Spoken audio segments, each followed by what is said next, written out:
If Christ has not been raised, your faith is futile. Paul of Tarsus, 1 Corinthians 15:17. Paul knew exactly what he was doing when he wrote those words. He wasn't hedging. He wasn't leaving a back door open. He was staking the entire Christian faith, every sermon, every prayer, every martyr's death, on a single event that either happened or didn't. And that's what makes this conversation so important. And so uncomfortable. Jerusalem, spring. Somewhere around 30 AD. A Jewish preacher from Galilee, a province considered so provincial that people actually joked about it, has just been executed by the most powerful empire the world had ever seen. His followers scattered. His closest friends went into hiding, by every measure of the ancient world. This was the end of the story. And then, something happened. Within weeks, a small group of terrified, grieving people were back in the streets of the same city where their leader had just been publicly tortured and killed, telling anyone who would listen that he had come back from the dead, not as a ghost, not as a spirit, as a living, breathing, eating, touchable human being. That claim, extraordinary, outrageous, impossible by every law of nature, became the engine of a movement that would eventually reach every corner of the planet and shape the lives of roughly 2.4 billion people alive today. So we have to ask the question, not out of disrespect for anyone's faith, but because the stakes demand it. Did it actually happen? And if it didn't, then what did? First of all, thank you for choosing to spend these moments with me and religion as it is. In this channel, we'll discuss topics of all religions, always respecting everyone's faith and beliefs. If this topic interests you, please subscribe to the channel, give this video a like, and turn on notifications to be alerted of all new videos posted. Thank you and enjoy. Before we dive into the theories, let's establish something that might surprise you. The debate over the resurrection is not really a debate over the basic facts. Most serious scholars, believers and skeptics alike, actually agree on a core set of historical data points. It's the interpretation of those facts where everything falls apart. Here's what virtually everyone agrees on. 1. A man named Jesus of Nazareth was crucified by the Romans under the authority of Pontius Pilate around 30 AD. This is not in dispute.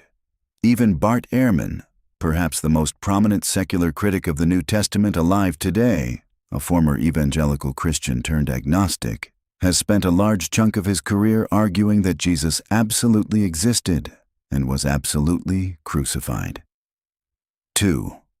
Shortly after his death, a group of his followers claimed he had appeared to them alive. These weren't vague rumors that surfaced decades later.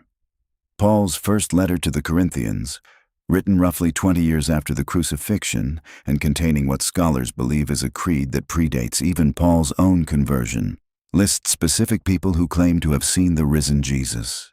Peter, James, a group of more than 500 at once. 3. The tomb, by all accounts, was empty. Nobody in the ancient world, not the Romans, not the Jewish authorities who had every political reason to crush this new movement in its cradle, ever produced a body. The first counter-narrative that circulated wasn't, the tomb wasn't empty. It was, the disciples stole the body. That argument itself presupposes the tomb was empty. 4. Something dramatic happened to the people who claimed to have seen Jesus alive. Men who had hidden behind locked doors out of fear were, within weeks, openly preaching in the temple courts. James, the brother of Jesus, who during Jesus' ministry had thought his brother was out of his mind, became one of the pillars of the early church and was eventually executed for his beliefs. So the question is never really, did these things happen? The question is, what explains them? And that's where it gets interesting. Let's start with the most intellectually serious objection, because it doesn't even try to explain what happened. It simply argues that whatever happened, a physical resurrection is, by definition, off the table. The argument goes like this. History is a discipline built on probability. Historians reconstruct the past by weighing evidence and asking what most likely happened. A miracle, by definition, is the least probable thing that could ever occur. It's a violation of the natural order. And if something is the least probable explanation, then no amount of evidence can ever make it the most probable explanation, because the prior probability is simply too low. This argument has an ancient pedigree. The philosopher David Hume made a version of it in the 18th century, but in recent decades, no one has deployed it more effectively, or more publicly, than Bart Ehrman. Historians can only establish what probably happened, Ehrman has argued repeatedly, and a miracle is highly improbable. Therefore, the historian cannot say it probably occurred. It sounds airtight. And for a certain kind of secular mind, it is airtight. But here's the catch, and it's a big one. This isn't a historical argument. It's a philosophical one. Ehrman himself has essentially admitted as much. What he's saying is not, the evidence points away from the resurrection. It's, I have decided in advance that miracles can't happen. Therefore, whatever evidence you show me, I will find another explanation. That's not neutral historical analysis. That's a philosophical commitment dressed up as methodology. Think of it this way. Imagine you had equally strong historical evidence for some non-miraculous event. Say, a Roman general who survived a battle in which he was surrounded and apparently killed, and then reappeared alive to his troops 3 days later. If the documentation were as strong as the documentation for the resurrection, no historian would hesitate. They'd say it happened. The resurrection gets a different standard. And it gets a different standard not because the evidence is weaker, but because the conclusion makes people uncomfortable. Now, does that mean the resurrection definitely happened? Of course not. But it does mean that the philosophical objection, however clever, is not as decisive as it first appears. It's less an argument against the resurrection and more an argument about what kind of world we think we live in. Let's move to the oldest theory of all. The one the soldiers were reportedly bribed to spread the morning of the first Easter. Jesus' disciples stole the body. The tomb was empty because 12 frightened men, most of them fishermen and blue-collar workers, pulled off the greatest conspiracy in human history, fabricated an entire theology around it, and then spent the rest of their lives preaching it to hostile crowds across 3 continents while being tortured, imprisoned, and executed. Every single one of them. Maintaining the lie to the end. This theory has a long life in popular culture. It shows up in novels, in internet forums, in late-night arguments, and at first glance it has a certain logic to it. People lie. People have motivations to lie. Surely a group of devoted followers might have wanted to preserve their leader's legacy. But look more closely and the logic starts to unravel. First, the emotional state. After the crucifixion, the disciples weren't fired up. They were broken. The gospel accounts describe them hiding behind locked doors, convinced they were next. These are not men in the middle of hatching an elaborate scheme. These are men trying to figure out whether to flee back to Galilee and disappear. Second, the motive problem. What exactly did they have to gain? The resurrection claim didn't bring them money, power, or status. It brought them persecution, flogging, prison, death. If you're going to lie, you lie for something. The disciples gained literally nothing material from the resurrection story, except the opportunity to be hunted. Third, and this is the most devastating point, martyrdom only proves something if the martyr believes what they're dying for. Plenty of people die for false beliefs, but dying for something you know is false, that's a different psychological universe. Every single one of the core disciples died or faced death for claiming they had personally seen Jesus alive after his crucifixion. Not one of them, not one, recanted to save their skin. In every recorded case, they chose death over denial. People don't die for things they know are lies. They just don't. Then there's the James problem. James, the brother of Jesus, was a skeptic during his brother's ministry. The Gospels make this clear. His own family thought he was losing his mind. After the crucifixion, James became so convinced Jesus had risen that he led the Jerusalem church until he was stoned to death for it. What happened to James? If the disciples were running a conspiracy, they would have had to recruit and fully convince a man who had known Jesus his entire life and had serious doubts about him while he was alive. That's a tough sell for a hoax. And finally, why women? All four Gospels say the first witnesses to the empty tomb and the first to encounter the risen Jesus were women. In first-century Jewish and Roman culture, women were not considered reliable witnesses. Their testimony was not even admissible in court. If you were going to fabricate a resurrection story to convince your contemporaries, you would not, under any circumstances, put women at the center of it. The fact that all four Gospels independently report this embarrassing detail is actually one of the strongest arguments that they were faithfully reporting what they remembered happening, not crafting a compelling fiction. The conspiracy theory fails on almost every front. But it keeps coming back because, let's be honest, it's the one that requires no supernatural element. And for many people, that's all that matters. This is where things get genuinely strange. And yet this theory has had serious traction at various points in history, including within certain Islamic traditions, which propose that someone else was crucified in Jesus' place. The Swoon Theory, as it's formally known, goes like this. Jesus didn't die on the cross. He passed out, perhaps from the shock of pain and blood loss, was taken down while unconscious, placed in the cool air of the tomb, revived, and then emerged to appear to his disciples, who mistook a severely wounded man for someone who had conquered death. Sounds possible?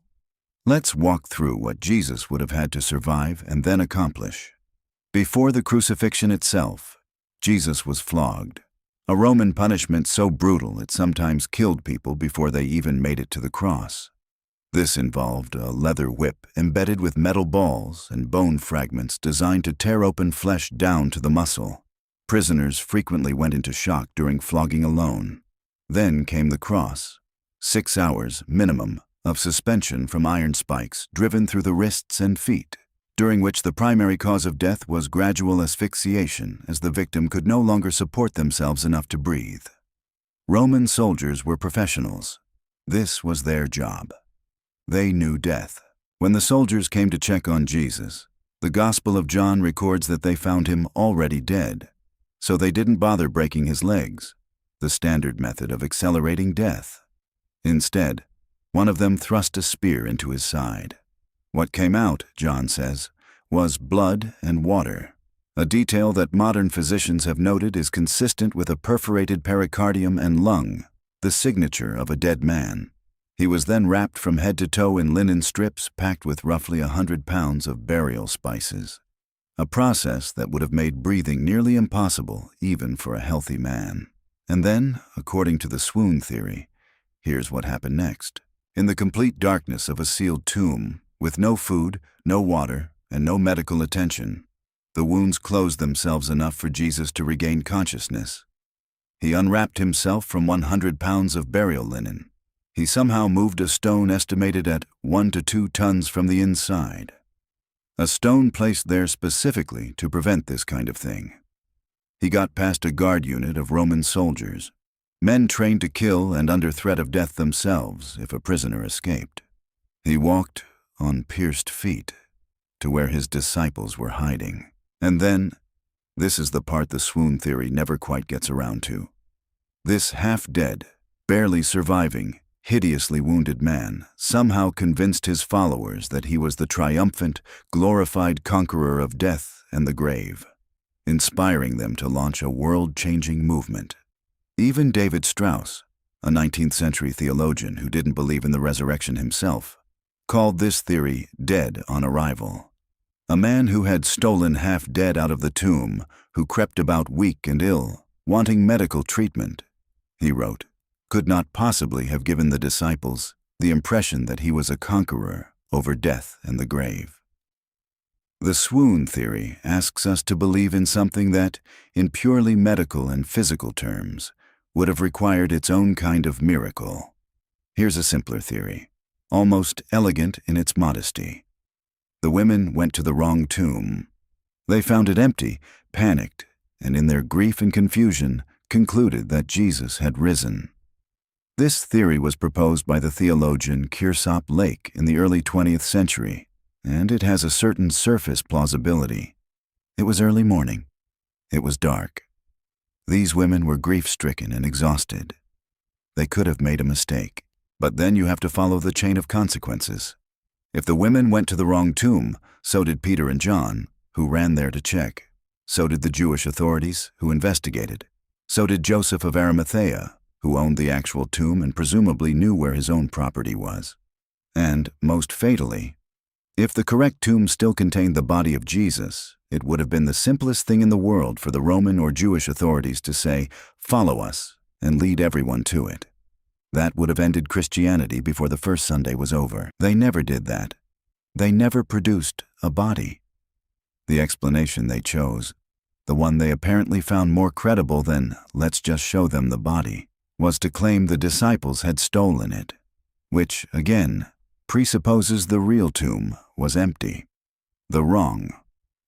Tomb theory is too small to carry the weight of the evidence against it. It might explain an empty tomb. It cannot explain everything else. And now we arrive at the theory that serious secular scholars have settled on, not because it's perfect, but because it's the most workable alternative that doesn't require a conspiracy or a physical impossibility. The hallucination theory, or, in its more sophisticated academic form, the vision theory, argues that the disciples genuinely experienced what they believed were appearances of the risen Jesus. They weren't lying. They weren't making it up.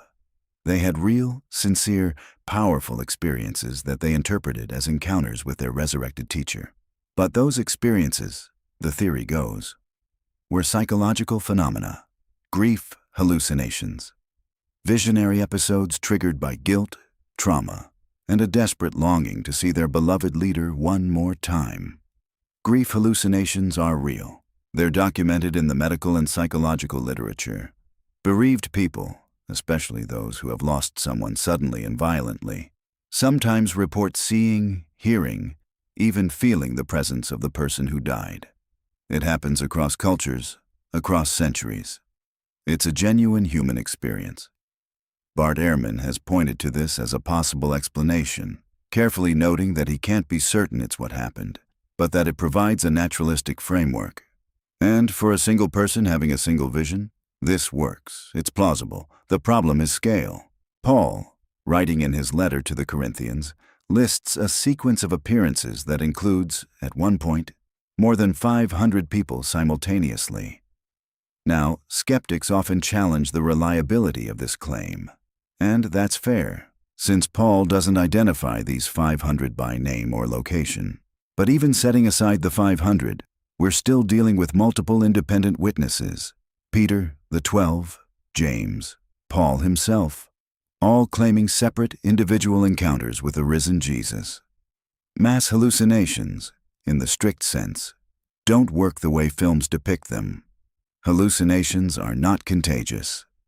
One person having an intense grief vision doesn't trigger the same specific vision in everyone around them. The people standing next to you don't suddenly see the same thing you do because you're emotionally overwhelmed. Then there's Paul. His encounter with the risen Jesus on the road to Damascus is one of the strangest and most analyzed conversion stories in all of ancient history. Paul, then known as Saul of Tarsus, was not a grieving follower of Jesus. He was an educated Pharisee, a persecutor of Christians, a man with everything to lose professionally and nothing to gain emotionally from believing in the resurrection. He wasn't in a state of grief. He wasn't longing for Jesus. He was hunting down the people who were. And then something happened that changed him so completely that he spent the rest of his life in the exact same danger he had been inflicting on others, and eventually died for it. What grief hallucination accounts for Paul? There's also the James problem again. James, the brother of Jesus, was a skeptic during Jesus' lifetime. There's no recorded emotional bond strong enough to generate a grief hallucination in someone who thought his brother was misguided. Yet James became one of the most committed leaders of the early church and, according to the Jewish historian Josephus, was executed for his faith around 62 A.D. The vision theory is the most sophisticated of the naturalistic alternatives. It's the one that takes the disciples' sincerity seriously, the one that doesn't require a conspiracy or a miracle of physical survival. But it strains under the weight of the evidence it needs to carry. The sheer number of people, the variety of circumstances, the conversion of skeptics. It adds up to something that grief hallucinations, however real as a psychological phenomenon, were never designed to explain. So we've walked through all the major alternative explanations: the philosopher's veto, the conspiracy, the swoon, the wrong tomb, the hallucinations. Each of them has something going for it. Each of them, under scrutiny, has serious problems. But there's one angle that hasn't been fully explored, and it may be the most intellectually honest position that skeptics can occupy. It's the argument from analogy. Throughout history, people have had sincere, life-changing experiences that they interpreted as divine encounters. Joseph Smith claimed to receive golden tablets from an angel. Muhammad claimed to receive the Quran through the angel Gabriel. Countless mystics, across every religion, have reported visions of the divine that transformed their lives completely. We don't typically conclude that what they experienced was literally, physically real. We look for psychological, cultural, or neurological explanations. Why should the disciples be different? This is a serious question, and it deserves a serious answer rather than reflexive dismissal. The difference, those on the other side would say, is that the disciples weren't reporting private mystical experiences. They were claiming a public, physical, historical event. A specific body, in a specific tomb, in a specific city, that could be checked by anyone who wanted to walk out and look. They were making the kind of claim that could, in principle, be falsified by evidence. The body was never produced. The movement was never stopped.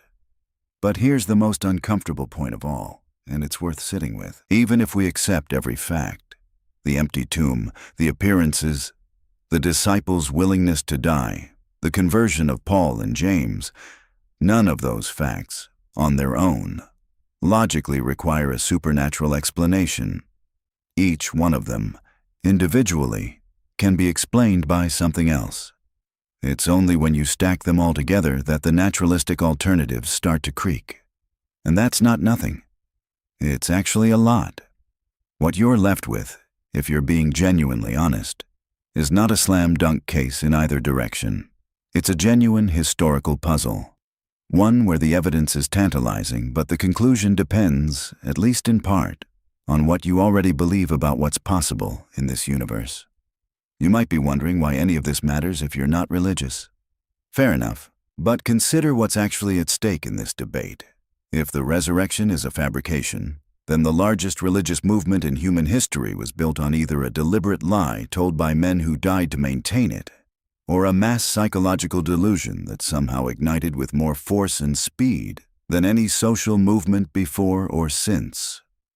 Either of those possibilities raises profound questions about human nature, about how we construct meaning, about why ordinary people sometimes do extraordinary things in the name of belief. If the resurrection is historical reality, then we live in a universe where death is not the final word. And that changes literally everything about how we understand what it means to be human, what justice means across generations, and what, if anything, we owe each other in the dark. These aren't idle theological questions. They're the deepest questions we have. Bart Ehrman, who has built a remarkable career out of methodically dismantling Orthodox Christianity, said something years ago that stuck with many people on both sides of this debate. He conceded that if you already believe in a God who is capable of intervening in history, and if you look at the historical evidence for the resurrection, the empty tomb, the appearances, the conversions, the early creed in 1 Corinthians, then believing in the resurrection is not irrational. It's actually a reasonable conclusion. The problem isn't the evidence. The problem is the premise. If you believe this universe is purely physical, if consciousness is just neurons firing, if history is just one natural event causing another, if there's nothing outside the system, then no amount of evidence will ever get you to a resurrection. Because a resurrection, by definition, requires something outside the system. And if you believe there's something, or someone, outside the system, then the question is just whether the evidence for this particular claim of divine intervention is strong enough. And a surprising number of serious historians, including some who are not Christians, think it actually is. Here's what we know for certain. Something happened in Jerusalem in the spring of approximately 30 AD that turned a terrified, scattered group of mourners into the founders of one of the most enduring movements in human history. Something happened that left a tomb empty, and a story that no one, in 2,000 years of trying, has managed to convincingly debunk. Whether that something was a miracle, a mass delusion, an elaborate conspiracy, or something else entirely, is a question that may never be settled to everyone's satisfaction. But it's a question that has never, not for a single generation since it was first asked, lost its power to disturb. And maybe that's the point. There's a detail buried in the Gospel of Matthew that doesn't get nearly as much attention as it deserves. After the resurrection was reported, the Jewish authorities gathered the soldiers who had been guarding the tomb. They didn't arrest them. They didn't call them liars. They didn't march everyone out to the correct tomb and end the debate. They bribed them. They paid the soldiers to say the disciples had stolen the body while they slept. Think about that. The enemies of this movement, the people with every reason and every resource to destroy it at birth, chose bribery over evidence. They invented an alternative story rather than simply producing a counterfact. Because they couldn't. That's not proof of a resurrection. But it is, at the very least, proof that something happened that even Jesus' enemies couldn't explain away. 2,000 years later, we're still trying. The resurrection is not just a theory to be debated, it is a claim to be reckoned with.